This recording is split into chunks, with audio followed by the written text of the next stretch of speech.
Good evening, and thank you for joining me tonight. Tonight, we're going to do something a little bit different than what I've done in the past. So, in the past, you'll notice that my videos are about EMDR, hoarding, cleaning, that sort of thing.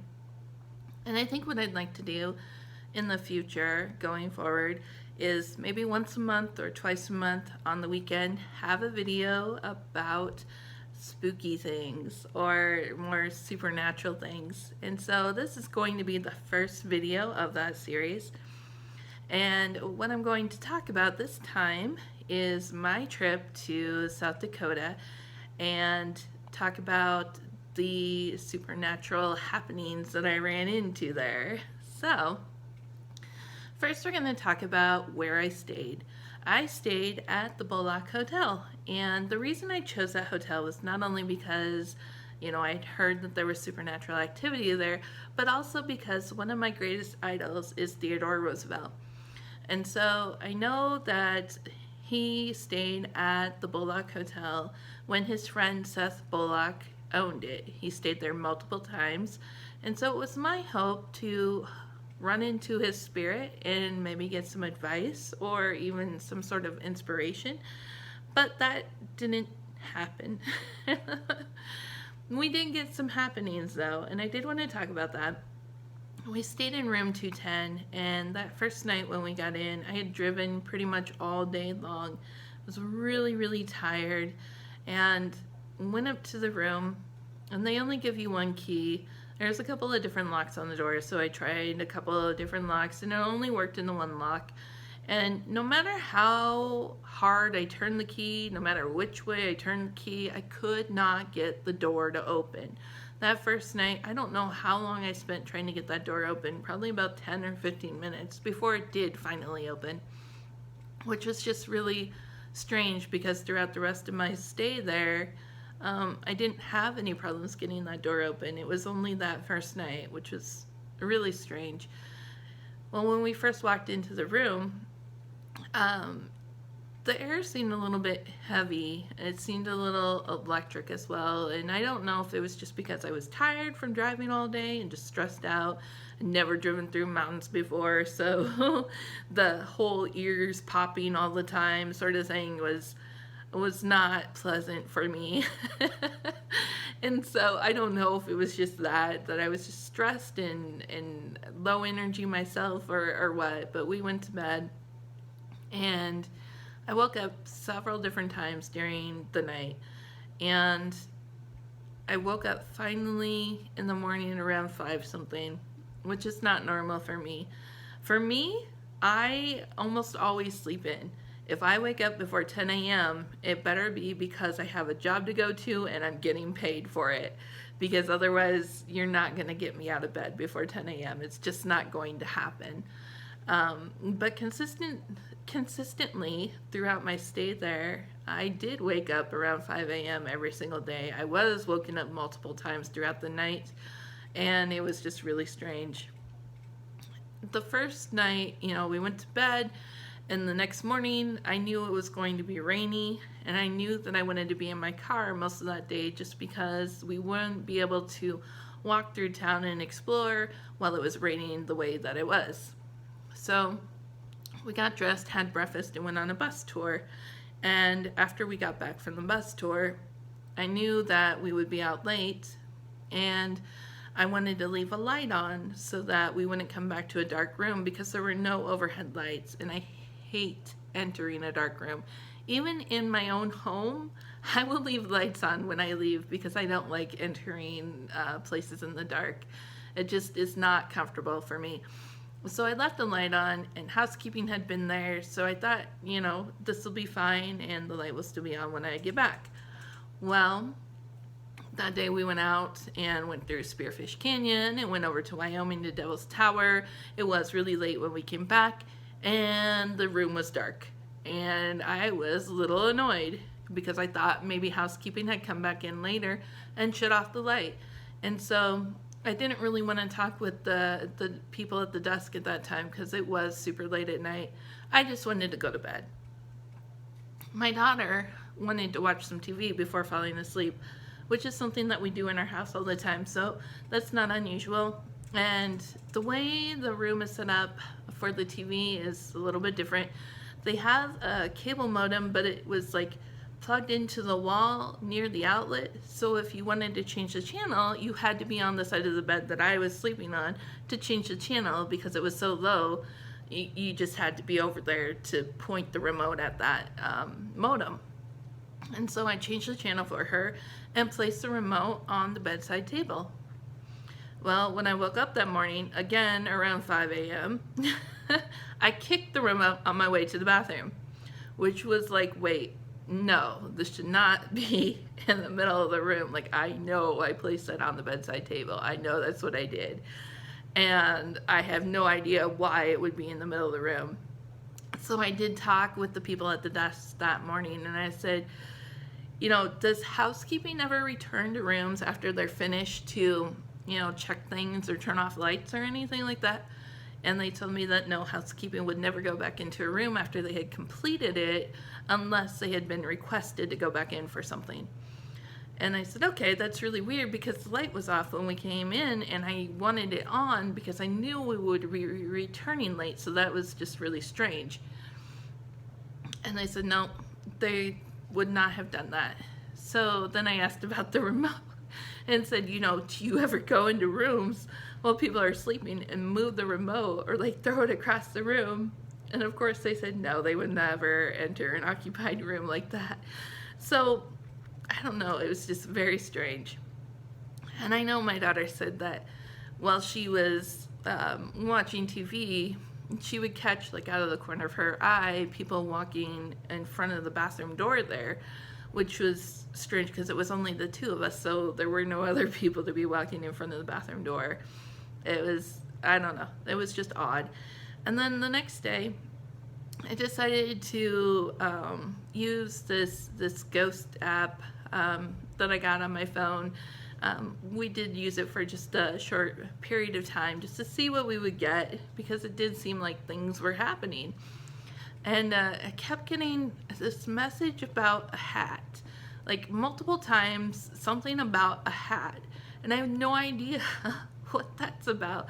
But apparently someone was looking for their hat. I don't know if anybody has any idea or has experienced anything in the Bullock Hotel about somebody looking for a hat. Oh, I would really like to know about that because it just seems strange that that message would come up multiple times about a hat. And then my daughter was in the bathroom brushing her hair and brushing her teeth and whatnot, and she said that the electricity in there flickered, which was really strange because the room electricity at the same time did not flicker. I was actually watching TV at the time and everything, so I would have noticed if things had flickered. So it just happened in the bathroom, and that was kind of strange as well because I would have expected it to happen throughout the whole room if there was something wrong with like one of the circuits or something like that in the room. I don't know, take from that whatever you will, but all I know is it was definitely an odd stay, being woken up multiple times every single night and waking up every single day at 5 a.m. It's definitely not like me. I sleep very hard, and like I said, if I'm waking up before 10 a.m., I'm getting paid or I'm sleeping. That's just how it is. And during our time in Deadwood, I did go ahead and check out the ghost tour over at the Fairmont Inn, and that was really unique. What happens is they take a group of people up with a guide and kind of explain what had happened in the different rooms and what kind of experiences people had had while they stayed there. And it was part of the old hotel, so these weren't rooms that people were actually living in, except for the owner and our guide had slept in some of the rooms just because they were tired from work or needed a break or whatever the case may be. They had slept in these rooms. And so in the first room where the owner had slept multiple times and actually ended up having a heart attack due to some of the activity, they invited the group to go ahead and sit on the bed if they would like to. And so I sat on the bed with some other people, and I felt like somebody was touching my back, like rubbing my back as if to calm me. It was very strange, and I kept looking over. I'm like, okay, hopefully nobody else is touching my back in this group, because that's really weird, because the only other person in this group that I know is my daughter, and she's not sitting next to me, so weird, please don't. So I kept looking over at the people like, who's the weirdo touching my back, except nobody was close enough to me to do that. So that was really weird. And then the guy did ask, you know, is anybody feeling like they're being touched in here? And I was like, oh yeah. And when she asked that and I explained what had happened to me, like the touch had moved over to like my hip, and that was making me really uncomfortable. And then it moved even lower to like grab my butt. It was like, okay, yep, nope, enough of that. So I stood up, and the group was like laughing at me, but I don't know what was happening there, but it was a very inappropriate ghost. Whatever was happening was not what I wanted. And so I stood up, and I kept feeling like somebody like rubbing my shoulder after that as I was standing, and I kept looking behind me because people were close to me at that point, and I thought, well, maybe somebody had just bumped into me, or they were standing really close to me and they kept rubbing up against me, but nobody was close enough to be touching me. So that was strange. And then we went into some other rooms, and there was a large like work area room. And in that room, I felt really lightheaded and dizzy, which does tend to happen when I'm around really powerful spirit energy. The thing I need to tell you about me is that I think I'm a little bit more open to energy. I think I would be what somebody would call a sensitive or like a psychic intuitive. But I pick up on different sorts of feelings and past events without ever knowing anything about the place. And so I was getting really lightheaded, and I was like, okay, so something is trying to touch me or be with me, or whatever it is that they're trying to do. They're trying to get some kind of message across to me. And so I was standing there and just trying to listen, I guess is what I would call it. And at that point, the guy did ask if anybody was getting any sort of messages, because people tend to get messages in that room. And I said, no, but I'm really dizzy and lightheaded. And my daughter was like, well, no, I saw a little boy in this room over here, though, which was the room next to the workroom. And the guide said that, yes, a little boy has been seen over there. She said, I thought so. I thought I saw a little black shadow just running across that room, which was strange. So we moved on to other rooms. We did some exploring in some other areas. And then towards the end, we went into one room that was just an empty room. But the guy did say that Amy Allen from the Dead Files had been in there and said that there was some evil presence in there, really strongly in there. So they did have some shaman come in and bless the place and use some sage to try to clear that room. And while I was standing there, what I felt was not anything mean-spirited or angry. What I felt was something really, really sad, to the point where I was almost crying. It was so sad and overwhelming. And it felt like it was coming from like above us, like it was just looming over us, looking for someone to connect with. And it was so sad and depressing. And it felt like whoever this was, whatever this spirit was, while they were there, hated that place. They felt trapped. It felt like a jail to them, like they were never going to be able to leave. They were never going to be able to escape. And they were just so done with it all. And it was just so sad and depressing. And when I told her that, she said, yeah, a lot of people do end up crying and running out of this room. And I said, I can understand why. That feeling is overpowering. And then we moved into another room where it was said that one of the prostitutes who had worked there had jumped out of the window or had flung herself out the window to commit suicide. And I didn't even pick up anything in that room. So I'm not sure if maybe they have the incorrect room for that person, because the room that we were in before felt more like that sort of energy rather than the room that we were in that she said the prostitute had leaped to her death. I think it was the room before, because that energy was so sad and just overpowering and just awful. I don't know how anybody would be able to stay in that room. There's no way.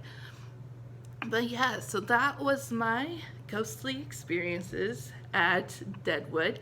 Next time, I think I will stay at the Franklin Hotel, because I know that place is also active.